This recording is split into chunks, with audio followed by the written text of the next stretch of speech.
What is up, YouTube? It is I, the Mohawk, and welcome to another episode where I look at the news and what's happening in the world and give my 2 cents about what's going on. Now, according to The Hollywood Reporter and ESPN, ABC had pulled Apex Legends esports tournament following the mass shootings happening in the United States of America. Following public condemnation of, quote, gruesome and violent video games by President Donald Trump, and initially the broadcast was supposed to be part of the X Games Apex Legends EXP Invitational that was supposed to be happening over the weekend. Nevertheless, the event has been rescheduled for October. And of course, if you think there is a correlation between violent games and violent mass shootings, you're most likely a fucking idiot. And even CNBC agrees, because they released an article last week Friday that said no evidence that violent video games are causing mass shootings despite politicians' claims. And here's the kicker, the US isn't even the largest consumer of violent video games, yet it has one of the highest violent gun deaths in the world. Now, if we look at the stats by Newzoo and Institute for Health Metrics and Evaluation, we can see that video game industry revenues versus violent gun deaths. We can see that in terms of consuming violent video games, China is #1 in the world. But when comparing that number to violent gun deaths, we can see that for every 100,000 people, China only has 0.04 gun deaths, while the US has 4.43.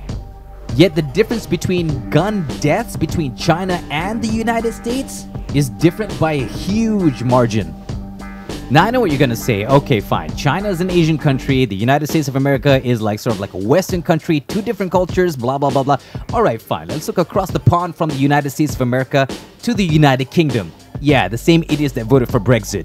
These guys actually had a study done by the University of Oxford that came out with a research paper in February 13, 2019, which used the national representative data from the British teens and their parents alongside official EU and US ratings of game violence, and publishing a paper in the Royal Society Open Science entitled "Violent Video Games Found Not to be Associated with Adolescent Aggression." And according to lead researcher Professor Andrew Przybylski.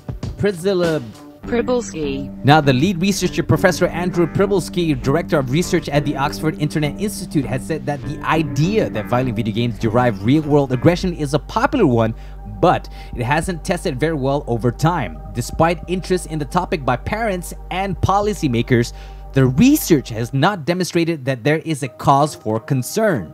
Our findings suggest that researchers' biases might have influenced previous studies on this topic and have distorted our understanding of the effect of video games, says co-author Dr. Netta Weinstein from Cardiff University. And Przybylski had then said part of the problem in technology research is that there are many ways to analyze the same data, which will produce different results. A cherry-picked result can add undue weight to the moral panic surrounding video games. The registered study approach is a safeguard against this. So all in all, what does this mean? That means that if you think that violent games cause violent aggression or violent mass shootings, that means that you are not reading the research, that you are cherry-picking the data for your own personal gain or your own personal interpretation. There is so much research out there that says otherwise and has been a long time there.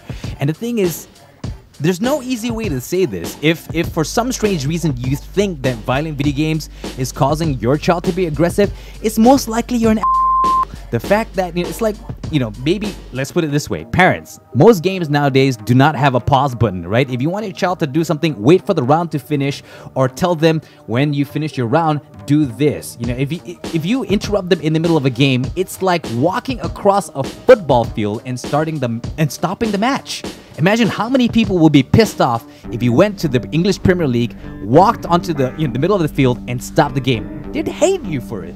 So, that's my take on world events and my honest opinion. I'm the Mohawk. Catch you later. Please like and subscribe, and stay tuned for more videos.